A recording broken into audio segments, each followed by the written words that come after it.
Hi, I'm Roger Mader with Ampersand, and I'm here to talk to entrepreneurs and innovators who are trying to go out and make that first pitch. When you're out seeking funding, support, new stakeholders, anytime you're out there trying to make your case, I want you to compel them. Don't sell them. And there's a method for doing that. It begins by better understanding ourselves. If you are in the business, as I am, of human-centered design, if you're a human behavioral scientist, if you are an anthropologist, you know that we are a very primitive species.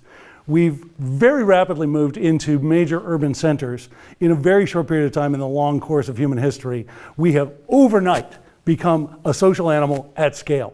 We're not designed to do it. We're a selfish beast.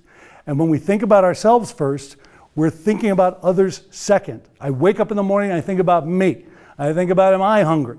It wasn't until I had small children that I actually woke up and thought about whether someone else might be hungry. Our entire lives are a narrative about ourselves as the hero. We can't help it. It's how we have evolved. It is how we live and enjoy life and perceive our world. But if you're going to try and create something that matters to someone else, you have to put them first. It's not about you, it's about them. You have to invert the logic of what you do all the time. You'll know you're good at this if you're good at giving gifts. That's the ultimate test for me. If you are really thoughtful about who's the object of my affection, to whom I'm giving this gift, how well do I know them, how contextually well do I understand their lives and the things that they need, and that I can give them a perfect gift every time, you're going to be good at what I'm about to tell you. But remember, the same thing happens as you scale up to a company. You tend to think about yourselves. If you make hammers, you think about making better hammers all the time. Your customer comes second. How do I sell more hammers to more customers? But you've got to invert that, because sometimes they don't need a hammer. Sometimes the hammer isn't the problem.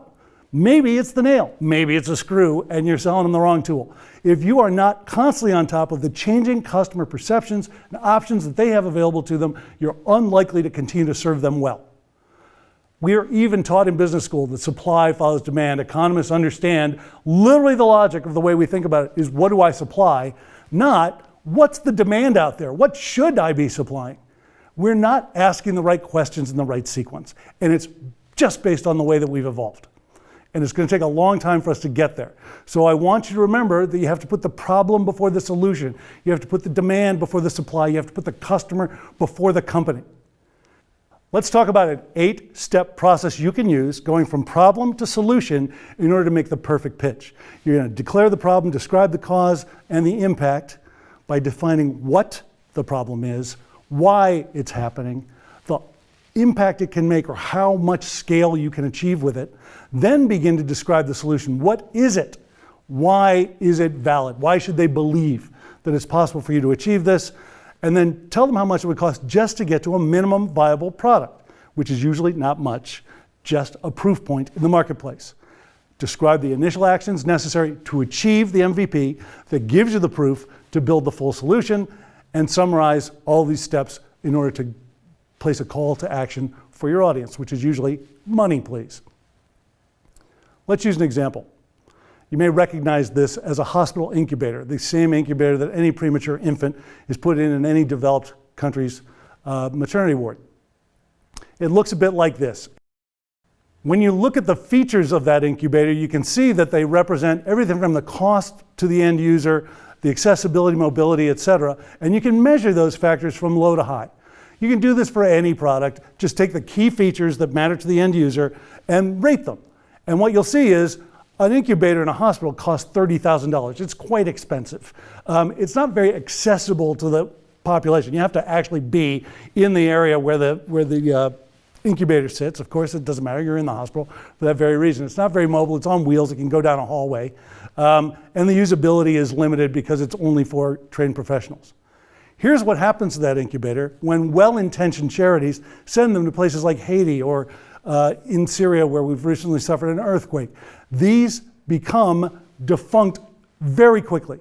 And it's not because they don't work, it's not because people don't use them, it's because they can't maintain them. It's because electricity isn't reliable. It's because the first time there's a new part required, they don't have it in inventory. So the intentions of sending a product that was designed, in this case for a first world environment, into a third world environment means they're not going to be able to maintain it. And your best intentions become a friggin' file box. This is what serves as an incubator in these emergency areas where power and other features are not available. This is a baby in a box with aluminum foil in order to try and keep the child warm, because in the critical first months of life, when you have a premature infant, your goal is just to keep them warm. One of the ways to solve this problem is to say, in an environment like this, are there other technologies that they're able to repair? How could we take advantage of that? So, for example, in many parts of the world where you've got developing economies, you'll find that they can still keep cars on the road. One of the most ubiquitous of these is the Toyota 4Runner. And there's a design team that deconstructed a 4Runner to say, what could we use these parts for? There's a supply chain that makes these parts available in this place. How can we use them? And they reconfigured them using the fan and a car battery and some of the switches and some basic products that you could buy locally in order to create the rudiments of the Neo Nurture, the car parts incubator. This was a design award winner in 2010 and provided an alternate way to solve for premature infant incubation in developing areas. If you compare it, you'll see that the Neo Nurture operates very differently. It's much lower cost, it's more accessible, more mobile. Although it requires power, it's battery powered. One of the key differentiators is this last one. Monitoring is much more limited. It doesn't provide all of the alarms and bells and whistles for the system that would monitor a baby's everything from their blood pressure to their respiratory function. So you're giving up a lot in order to get features that are more serviceable and maintainable in this market. Now let's look at a real extreme. If you're in rural southern India, the Neo Nurture is insufficient. It will not work. A mother who goes into labor may have a 3-hour journey just to get to a rudimentary medical clinic. It may require standing, waiting for a train that may or may not show up, may or may not have room, may or may not stop. This is absolutely not going to function in incubation for a woman who's having a premature infant. I want to show you a TED Talk from a woman named Jane Chen, whose team from Stanford went to solve this problem. And she's going to describe in this TED Talk, she's going to demonstrate what I consider to be a perfect pitch.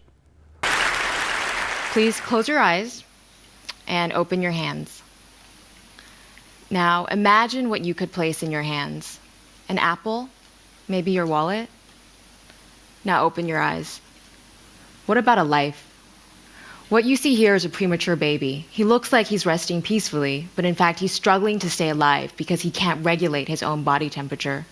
This baby is so tiny he doesn't have enough fat on his body to stay warm. Sadly, 20 million babies like this are born every year around the world. 4 million of these babies die annually. But the bigger problem is that the ones who do survive grow up with severe long-term health problems. The reason is because in the first month of a baby's life, its only job is to grow. If it's battling hypothermia, its organs can't develop normally, resulting in a range of health problems from diabetes to heart disease to low IQ. Imagine, many of these problems could be prevented if these babies were just kept warm. That is the primary function of an incubator. But traditional incubators require electricity and cost up to $20,000, so you're not going to find them in rural areas of developing countries. As a result, parents resort to local solutions like tying hot water bottles around their babies' bodies or placing them under light bulbs like the ones you see here, methods that are both ineffective and unsafe. I've seen this firsthand over and over again. On one of my first trips to India, I met this young woman, Savita, who had just given birth to a tiny premature baby, Rani. She took her baby to the nearest village clinic, and the doctor advised her to take Rani to a city hospital so she could be placed in an incubator. But that hospital was over 4 hours away, and Savita didn't have the means to get there. So her baby died. Inspired by this story and dozens of other similar stories like this, my team and I realized what was needed was a local solution, something that could work without electricity, that was simple enough for a mother or a midwife to use, given that the majority of births still take place in the home. We needed something that was portable, something that could be sterilized and reused across multiple babies, and something ultra low cost compared to the $20,000 that an incubator in the US costs. So this is what we came up with. What you see here looks nothing like an incubator. It looks like a small sleeping bag for a baby. You can open it up completely. It's waterproof. There's no seams inside, so you can sterilize it very easily. But the magic is in this pouch of wax. This is a phase change material. It's a wax-like substance with a melting point of human body temperature, 37 degrees Celsius. You can melt this simply using hot water, and then when it melts, it's able to maintain one constant temperature for 4 to 6 hours at a time, after which you simply reheat the pouch. So you then place it into this little pocket back here, and it creates a warm microenvironment for the baby. Looks simple, but we've reiterated this dozens of times by going into the field to talk to doctors, moms, and clinicians to ensure that this really meets the needs of the local communities.